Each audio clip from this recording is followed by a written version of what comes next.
And this is not too far from Texas Wesleyan, and that's where I went to college to get my associates for the first 2 years, and then I graduated from the University of North Texas.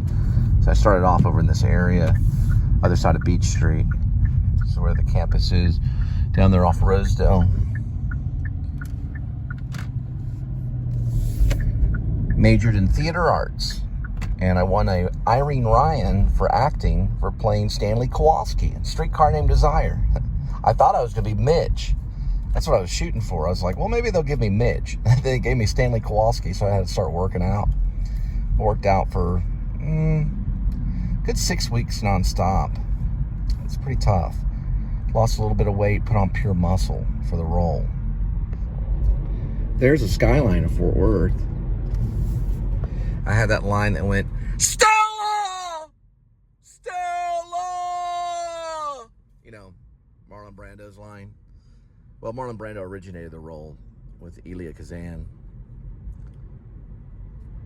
Something, I remember he says something to he has a lot of one-liners in it. Something to Blanche Dubois. What does he say? Oh, you know, we had this date from the beginning, Blanche. That was right before she already busted the champagne bottle. He's in his silk pajamas. We had this date from the beginning, Blanche. There's another line from it. There's a lot of different lines from it. But it was like a 2.5 hour play or something. One night the electricity went completely out because a breaker, it busted. And so we had candles on stage. Blanche did, because she'd light candles. Because, you know, Tennessee Williams is always talking about candles. So she lights this candle. And so we did the scene by candlelight until the lights come on. Or until the lights came on. It's pretty crazy. Did not expect it. We were in the dark. But, you know, it's not that big of a deal in New Orleans, because the play is set in New Orleans. Streetcar Named Desire by Tennessee Williams. It's set in New Orleans. So for something like that to happen in a block of New Orleans is like common day. Back then, when it was set right after World War II, that's why everyone's sweating in the entire play, and there's always a ceiling fan going. You got to see it. Tennessee Williams, he wrote quite a few plays. Mostly they were based on like dreams that he would have. That's what I heard in a book, a bio about Tennessee Williams. They would, Blanche Dubois kind of came to him on stage in the fog, like the stage. He had this dream about the theater, the stage, and it was like covered in fog, like clouds or whatever. And Blanche Dubois is standing in front of this fog, talking to him. And then he wakes up and starts writing what she says. And that's what I heard. Each character came through that fog, and he wrote it that way. It became one of the more celebrated plays of the American theater since freaking Eugene O'Neill. We had this date from the beginning, Blanche. My theater director at the time, the one that was directing the play, he was really big about wanting to understand every word. So I had this thing called a Yat accent, which sounded like the guy was from like the Bronx. But then also he sounded like he was from New Orleans at the same time, so he had like this southern drawl. So it was mixing the two, the North and the South, in the same play, which is what Tennessee Williams kind of did. They gave me an Irene Ryan. It's the highest award you can win in acting in college level. It's kind of like the Oscar for college. And you get a chance to perform at the Kennedy Center. The Kennedy Center's in Washington, D.C., but I was not able to because I had to take a break from college for a while. I had to take some time off. So I had my piece, the scene for it, and I was accepted to go. And I had to take time off.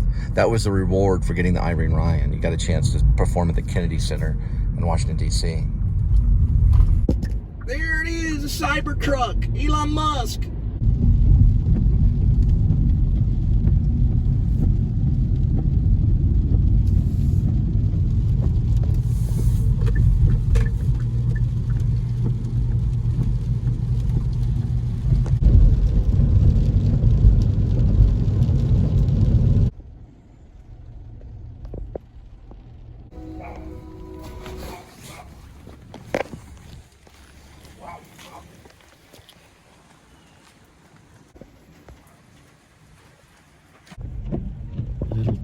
kitty. Right there. He was in the middle of the road.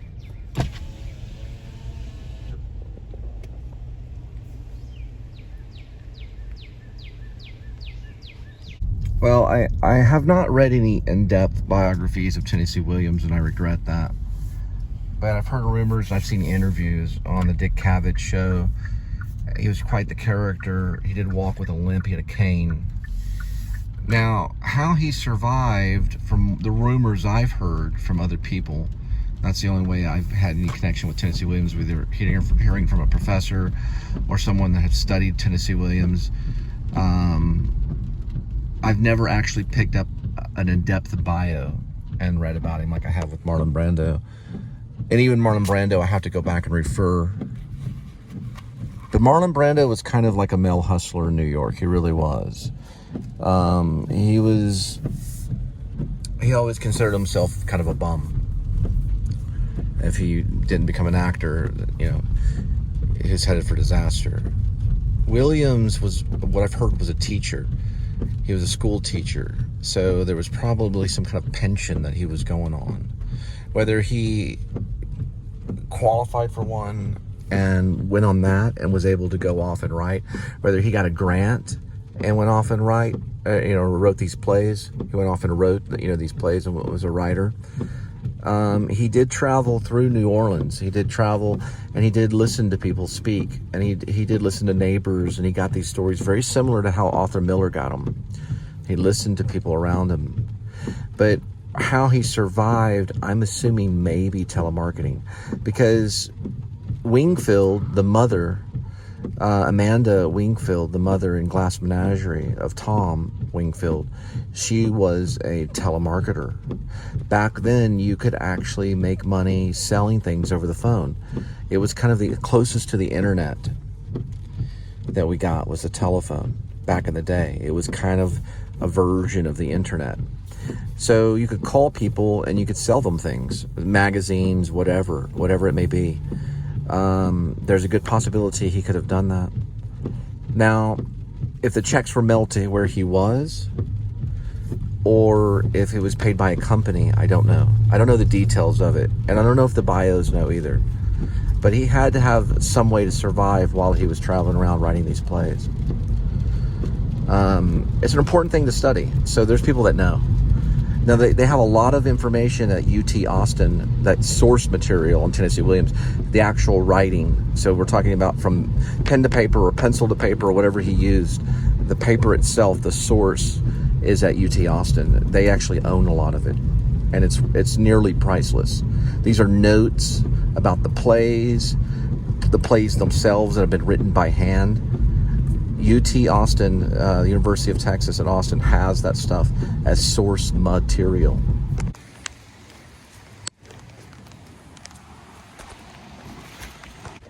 .8:42 arrival, 6 minutes, 2.4 miles.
Turns out it's this one rather than that one. You're welcome. Yeah, the GPS will take you right to the house beside the other house.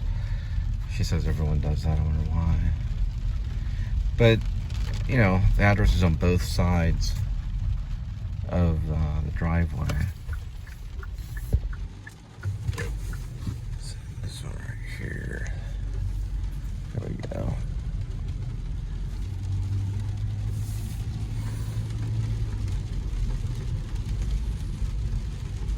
They don't always have the address directly outside the house.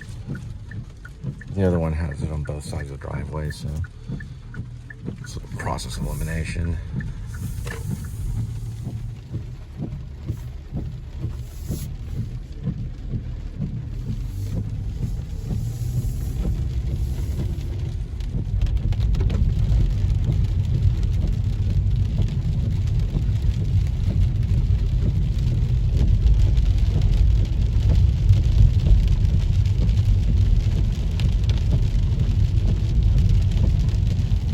Two cats running across the road right there, way in the distance. Oh, I gotta talk like this. See the two cats way down there that ran across the road, way in the distance? They ran over to this yard over here. They made it though. Cats. Just run around in the rain. Doesn't do them any good.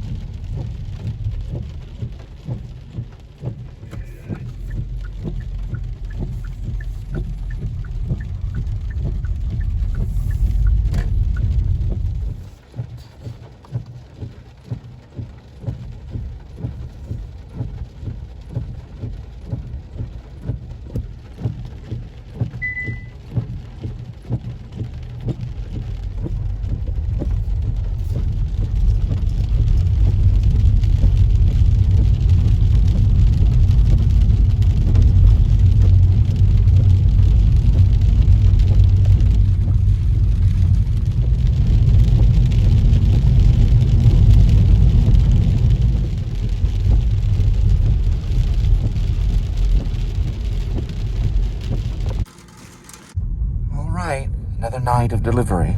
We're gonna head back to see Linda and Kitty.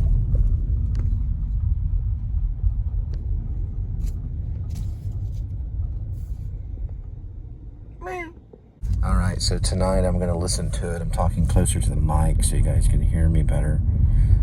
It does sacrifice the shot, but the sound, I guess, increases because I looked at the Home Depot one and I was like, well, you'd have to really turn it up loud. Maybe people are not wanting to turn it up. So if they can hear what I'm saying and it's clear, it might change the show.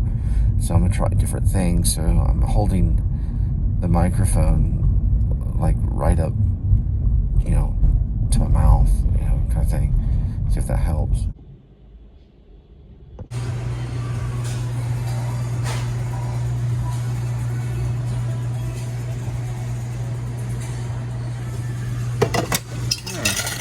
Patient.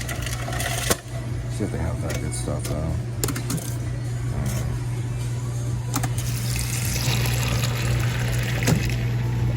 Alright, so gas right there is $3.05 at 7-Eleven.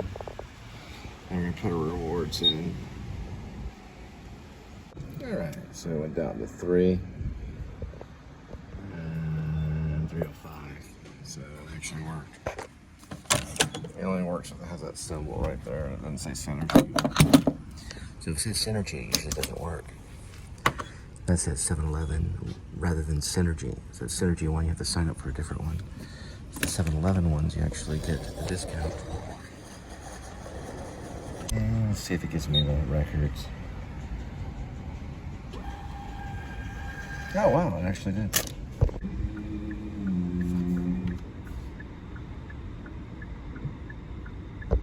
I've arrived with 30 shoes. Kitty.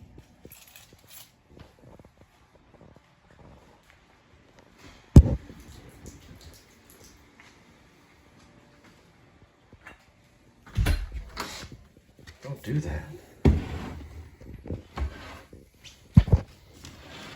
trying to hide from the shot. Come here.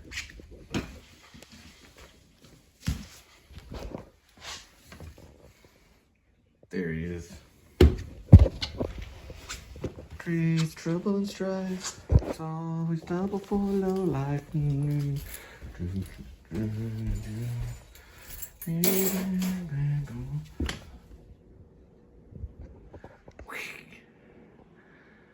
What are you watching? I read to Beaver. Oh, leave it to Beaver. Clubhouse. $8 8th graders, $1. Kitty's hiding under the chair. He was spread out on the floor. He finally jumped up to get his drink. Kitty. He's playing with basketball. You playing basketball, Kitty? Under the chair? Can't have it all. This creates trouble and strife. You took off your shoes. Always Good double job. for low life. You took off your shoes. All right.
He was so desperate, he jumped up. Yeah, right. Now for the play. I gave him a little bit of wet food just now. Right. He's fine. The play. Here we go. What are you doing, Kitty?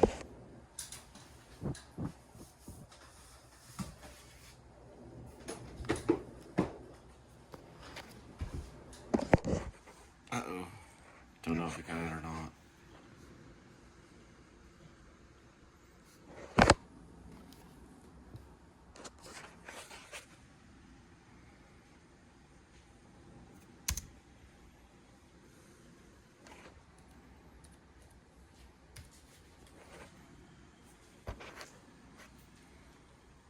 Oh, wow. Cool. So you got it pretty quick. Sometimes quick, sometimes slow.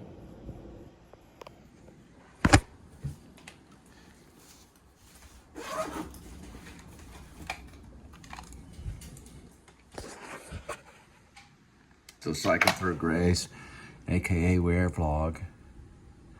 There it goes, right into the play. Not yet. There it goes. Now we gotta put the mouse on there and get started. Well, we gotta find the scene and also the thumbnail. So thumbnail on the first scroll will look probably something like that. Then we'll be getting into the next scene, which starts with the word pizza. We're not having pizza tonight, but it's a short little scene right here.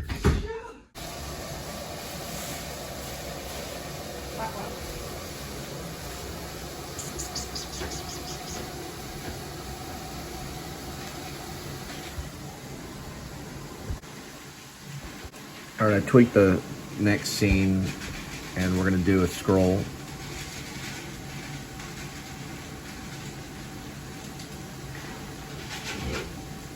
I might add a song to the play called Low Life. I'm still working on performing it for the YouTube channel.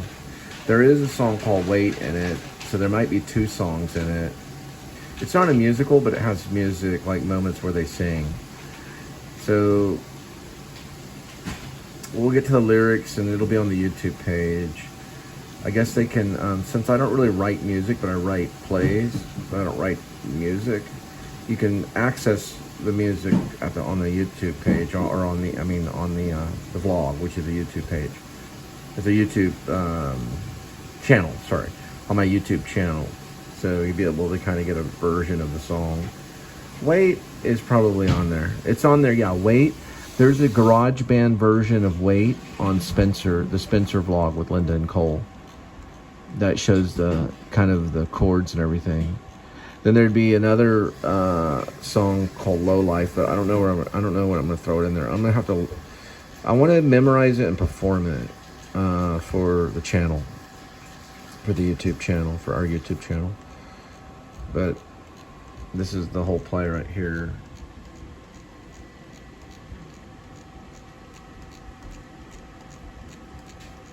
Don't knock it over.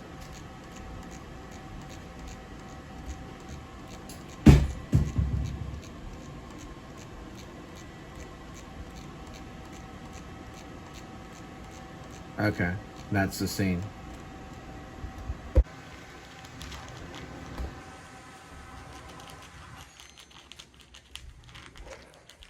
There's Linda. I'm Cole. We're about to read a scene from the play, So